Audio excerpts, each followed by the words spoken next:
Neuro pulmo and centre for surgical excellence Sai Deepa multi speciality hospital Chandanagar Hyderabad. మీ ఇంట్లో కుక్క ఉందా? మీకు మూగ జీవాలతో ఆడుకోవడం ఇష్టమా? ఈ వీడియోని అసలు మిస్ కావద్దు. ఎందుకంటే ఆ మూగ జీవాలు చూపించే ప్రేమే మీ ప్రాణాల మీదకి రావచ్చు. కేవలం ఒక్క కుక్క నాకటం వల్ల ఒక మహిళ తన 4 అవయవాలను కోల్పోయిన అత్యంత దిగ్భ్రాంతికర ఘటన వెలుగులోకి వచ్చింది. బ్రిటన్కు చెందిన 52 ఏళ్ల మంజిత్ సంఘా కథ వింటే ఎవరికైనా ఒళ్ళు గగురు పడుస్తుంది. కేవలం తన పెంపుడు కుక్క నాకడం వల్ల ఆమె తన 4 అవయవాలను కోల్పోవాల్సి వచ్చింది. అసలు కుక్క నాకితే ఏమవుతుంది? ఆ ప్రాణాంతక పరిస్థితి నుంచి మిమ్మల్ని మీరు ఎలా కాపాడుకోవాలో ఇప్పుడు చూద్దాం. జూలై 2025 అది ఒక సాధారణ ఆదివారం. మంజిత్ సంఘ పని ముగించుకుని ఇంటికి వచ్చారు. కాస్త అస్వస్థతగా అనిపించడంతో సాధారణ జ్వరమే అని విశ్రాంతి తీసుకున్నారు. కానీ సోమవారం ఉదయానికల్లా పరిస్థితి విషమించింది. ఆమె స్పృహ కోల్పోయారు. చేతులు కాళ్ళు మంచులా చల్లబడిపోయాయి. పెదవులు నీలం రంగులోకి మారిపోయాయి. శ్వాస తీసుకోవడానికి ఆమె పడుతున్న ఇబ్బంది చూసి కుటుంబ సభ్యులే షాక్ అయ్యారు. శనివారం వరకు ఆరోగ్యంగా ఉన్న మహిళ కేవలం 24 గంటల్లోనే కోమాలోకి వెళ్ళిపోయారు. కారణం ఏంటి? ఎవరికి అర్థం కాల. ఆ టైంలో వోల్వర్ హ్యాంప్టన్లోని న్యూ క్రాస్ ఆసుపత్రి ఐసీయూలో మంజిత్ పోరాటం మొదలైంది. అసలు కారణం ఏంటని పరీక్షించిన వైద్యులకు విస్తుపోయే నిజం ఒకటి తెలిసింది. ఆమె శరీరంలో క్యాప్నోసైటోఫాగా కానిమోర్సస్, ఇది బ్యాక్టీరియా పేరు. సాధారణంగా కుక్కల లాలాజలంలో ఉంటుంది ఇది.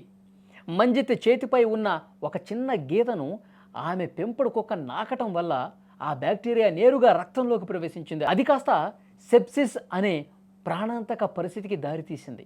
ఆసుపత్రిలో మంజిత్ పరిస్థితి చాలా దారుణంగా మారిపోయింది. చికిత్స పొందుతున్న సమయంలోనే ఏకంగా 6 సార్లు గుండెపోటుకు గురయ్యారు.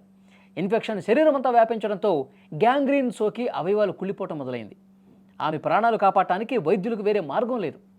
చివరకు ఆమె 2 కాళ్లను మోకాళ్ల కింద వరకు, అలాగే ఆమె 2 చేతులను తొలగించాల్సి వచ్చింది. అంతటితో కాకుండా శరీరంలోని ప్లీహం కూడా తొలగించారు. 32 వారాల పాటు మృత్యువుతో పోరాడి చావును గెలిచి మంజిత్ ఇంటికి తిరిగొచ్చారు. జంతువుల లాలాజలంలో ఉండే బ్యాక్టీరియా వాటికి హానికరం కాకపోవచ్చు, కానీ మనుషుల రక్తంలోకి వెళ్తే మాత్రం విషంగా మారిపోతుంది.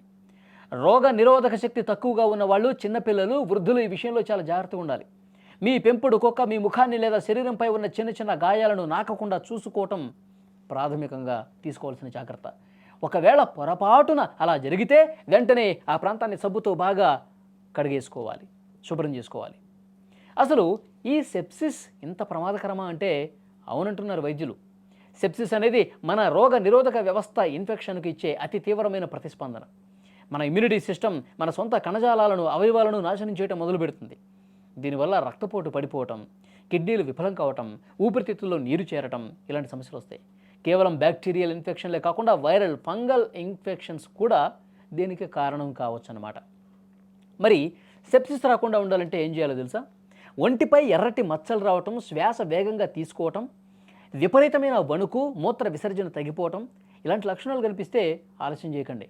ముఖ్యంగా జంతువులతో ఆడుకునేటప్పుడు ఒంటిపై గాయాలు ఉంటే వెంటనే యాంటీసెప్టిక్స్తో శుభ్రం చేసుకోవాలి. మంజిత్ సంఘ ఉదంతం మనందరికీ ఒక పెద్ద హెచ్చరిక. ప్రాణం కంటే ఏది ముఖ్యం కాదు. కాబట్టి ప్రతి ఒక్కరూ కూడా జాగ్రత్తతో వ్యవహరించాలి, అప్రమత్తంగా ఉండాలి.